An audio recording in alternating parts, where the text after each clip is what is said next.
ಮಲೆನಾಡಿನ ಬಯಲು ಸೀಮೆ ಭಾಗದಲ್ಲಿ ಭಾರೀ ಬಿರುಗಾಳಿಯಿಂದ ದೊಡ್ಡ ಅನಾಹುತವೊಂದು ತಪ್ಪಿದೆ. ಹೌದು, ಚಿಕ್ಕಮಗಳೂರು ತಾಲೂಕಿನ ಬೆಳವಾಡಿ ಸರ್ಕಾರಿ ಶಾಲೆಯ ಮೇಲ್ಚಾವಣಿಯ ಹೆಂಚುಗಳು ಬಿರುಗಾಳಿಗೆ ಹಾರಿ ಹೋಗಿವೆ. ಸುಮಾರು 1000ಕ್ಕೂ ಹೆಚ್ಚು ಹೆಂಚುಗಳು ಹಾರಿ ಪುಡಿಯಾಗಿದ್ದು ಶಾಲೆಯ ಕಟ್ಟಡಕ್ಕೆ ಗಂಭೀರ ಹಾನಿಯಾಗಿದೆ.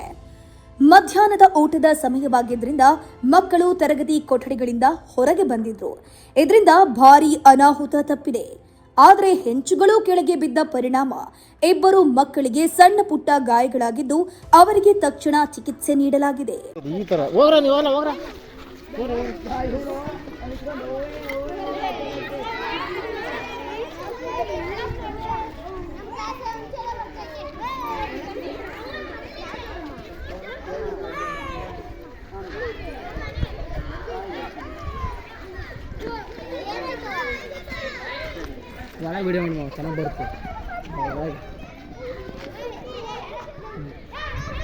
ಈ ಕುರಿತು ಮಾಹಿತಿ ತಿಳಿದ ತಕ್ಷಣ ಬೆಳವಾಡಿ ಗ್ರಾಮ ಪಂಚಾಯಿತಿ ಅಧಿಕಾರಿಗಳು ಶಾಲೆಗೆ ಭೇಟಿ ನೀಡಿ ಹಾನಿಯ ಬಗ್ಗೆ ಪರಿಶೀಲನೆ ಮಾಡಿದ್ದು ಮಕ್ಕಳ ಸುರಕ್ಷತೆಯ ದೃಷ್ಟಿಯಿಂದ ಅಗತ್ಯ ಕ್ರಮ ಕೈಗೊಳ್ಳುವುದಾಗಿ ತಿಳಿಸಿದ್ದಾರೆ.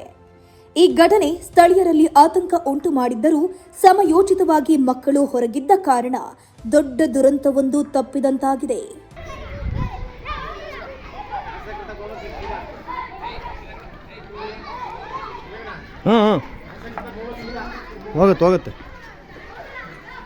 ಹೋಗುತ್ತಣ್ಣ.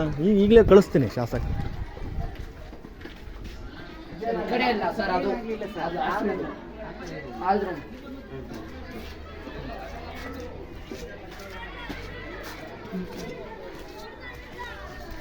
ಹೋಗಿಲ್ಲ ಸರ್ ಇದು.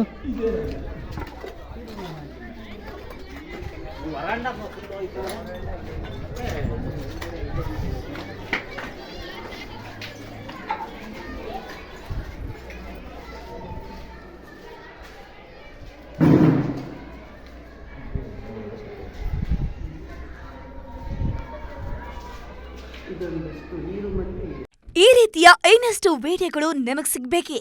ಹಾಗಾದ್ರೆ ಈಗಲೇ ನ್ಯೂಸ್ ಮಲ್ನಾಡ್ ಚಾನೆಲ್ನ ಸಬ್ಸ್ಕ್ರೈಬ್ ಆಗಿ ಕೆಳಗಿರೋ ಸಬ್ಸ್ಕ್ರೈಬ್ ಬಟನ್ ಮೇಲೆ ಕ್ಲಿಕ್ ಮಾಡಿ ಉಚಿತವಾಗಿ ಸಬ್ಸ್ಕ್ರೈಬ್ ಆಗಿ. ನಿಮ್ಮ ಒಂದೊಂದು ಸಬ್ಸ್ಕ್ರೈಬ್ ಕೂಡ ನಮಗೆ ಬೆಂಬಲ ಸ್ಫೂರ್ತಿ.